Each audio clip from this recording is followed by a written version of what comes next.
There are people who live their whole lives in hiding, not behind walls or closed doors, but behind their own skin. Because somewhere along the way, the world taught them that being themselves was unsafe. And there is a certain kind of soul that moves quietly through life, not because it prefers silence, but because it learned, far too early, that visibility is dangerous, and you can almost see the tension in these people. The way they carry themselves like someone tiptoeing across thin ice, laughing softly, apologizing too quickly, freezing slightly before speaking as if checking the air for danger, as if scanning the room for the slightest shift in temperature. They do not feel safe being themselves. And the tragedy is that you would never know it, unless you were one of them. Maybe you are, maybe you understand the way it feels to rehearse your own personality before saying it out loud. To weigh your words, edit your emotions, dilute your opinions so they don't spill too loudly into the world. To exist in the space between present and absent, visible and invisible, real and contained. Feeling that constant tug-of-war between wanting to be understood and wanting to disappear. Because when you grow up in environments where your truth is unwelcome, where your emotions are dismissed, where your thoughts are mocked or punished or ignored, you don't learn authenticity, you learn survival, and survival has its own psychology, its own rhythm, its own quiet, painful logic. People who don't feel safe being themselves are not born this way. They are created slowly, quietly, layer by layer. Like sediment settling at the bottom of a forgotten river, because something happened. Something always happens. Maybe it wasn't dramatic. Maybe it wasn't the kind of wound movies are written about. Maybe it was a childhood room filled with criticism, a family that only accepted the obedient version of you, a school where being different meant being devoured, a friendship where vulnerability became someone else's weapon. Sometimes it's the 1,000 small cuts that bleed the most. And so these people learn to shrink, to observe rather than speak, to study the expressions on other people's faces before daring to have a feeling of their own. They become experts at emotional weather forecasts, always scanning for storms, always ready to take cover, and it changes how they breathe, how they move, how they love, not because they lack personality or courage or conviction, but because somewhere deep in their mind, carved into the architecture of their nervous system, is an unspoken rule. If you show yourself, you will be hurt, and this belief doesn't shout, it whispers, it hums. It coils itself around every interaction, every conversation, every attempt at connection, turning authenticity into a battlefield, and vulnerability into a risk not worth taking. So they hide not because they want to, but because it feels safer than exposing the soft, trembling truth of who they are. And yet beneath that hidden surface lives a longing, a quiet hunger, a desire to be known, to be understood. To be loved not for the mask, but for the fragile, imperfect, aching human underneath. Because they don't want to live like ghosts in their own life. They don't want to fade into the background of their own story. They want to be real. They just don't know how to do that without unraveling. And maybe you know how it feels to have two versions of yourself, the one you show the world, and the one buried beneath your ribs. Maybe you know how it feels to speak in careful tones, instead of honest sentences. To swallow your feelings until they choke you from the inside. To grow exhausted from being your own puppeteer. Because when you don't feel safe being yourself, every interaction becomes a performance, a calculation, a negotiation between who you are and who is allowed to be seen. And it's not that your fake implies intention. This is survival instinct. This is your nervous system trying to protect you, even if it costs you pieces of your identity. People like this rarely feel young. Even at 20, there's something ancient in their eyes.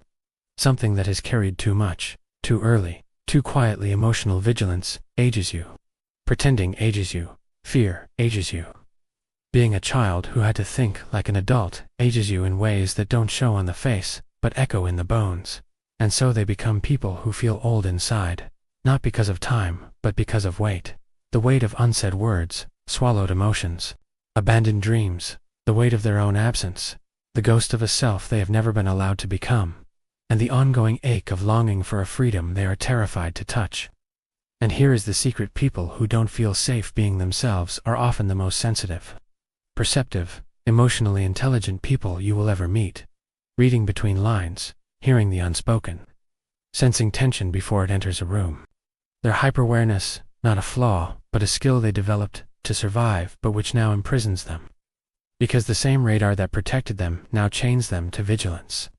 And though the world is not always dangerous anymore, their nervous system continues scanning, bracing, preparing, making them stay small even when they're safe, quiet even when they want to speak, hidden even when someone whispers, "You can be real with me." But trust is not a switch, is a scar, slowly softening. And deeper still lies the truth that people who don't feel safe being themselves often struggle with internal honesty. Not with others. They can be comforting, empathetic, genuine with others, but with themselves they minimize their pain, afraid that admitting the truth is like stepping into fire. Because they learned that their emotions were either too much or irrelevant, too intense or inconvenient, too real or too fragile, and so they learned to self-censor, even in the privacy of their own mind, pretending even when alone, numbing not out of desire but out of fear that clarity will hurt too much, and so they distract themselves with work, with helping others, with overthinking anything to avoid the raw, uncomfortable truth that they do not feel safe being who they are and do not know how to begin. And people misunderstand them. They are not weak, not cowardly, not fragile. They have survived things others would collapse under. They have held themselves together through storms no one saw, endured silent battles, private breakdowns, invisible wars, rebuilt themselves again and again, but always with the same bricks: fear, vigilance, restraint. Because the world around them did not feel safe, and when the world is unsafe, the self becomes dangerous terrain. In relationships they rarely feel fully loved, even when they are, because love feels conditional. Because they expect abandonment the moment their true feelings surface. Fear being a burden. Fear being seen too clearly. Fear the moment someone discovers the messy parts they hide, so they hold back, censor themselves, give more than they receive. Love with caution. Apologize for existing. Try to be low maintenance while craving a love strong enough to hold their truth. But here is the truth. No one feels loved while hiding themselves, and if honesty feels dangerous, love feels suffocating, and so they sabotage connections, not out of malice but fear, withdrawing when someone gets close, disappearing when someone gets curious, building emotional labyrinths, and getting lost inside them, longing for what they fear, craving what they avoid, wanting to be seen but unable to tolerate the exposure, wanting to be loved but terrified of vulnerability, wanting to be known but hiding the very things that make them human, trapped in the painful paradox of desiring connection while fearing authenticity. They live with the constant push and pull between wanting to be held and wanting to run, wanting to speak and wanting to swallow every word, wanting to belong and wanting self. And even joy feels dangerous, peace feels suspicious. Calm feels like the precursor to catastrophe, because deep inside an old message loops. If you relax, you will regret it, and so they mold their personality around others, not manipulating, but surviving, becoming mirrors instead of people, reflecting instead of expressing, adjusting, softening, shifting, because authenticity once led to rejection or conflict, and blending in felt safer than being themselves. Yet blending is erasure, dressed as harmony, and after years of self-editing they forget who they are. Ask them their favorite music, their desires, their true opinions, and watch them freeze.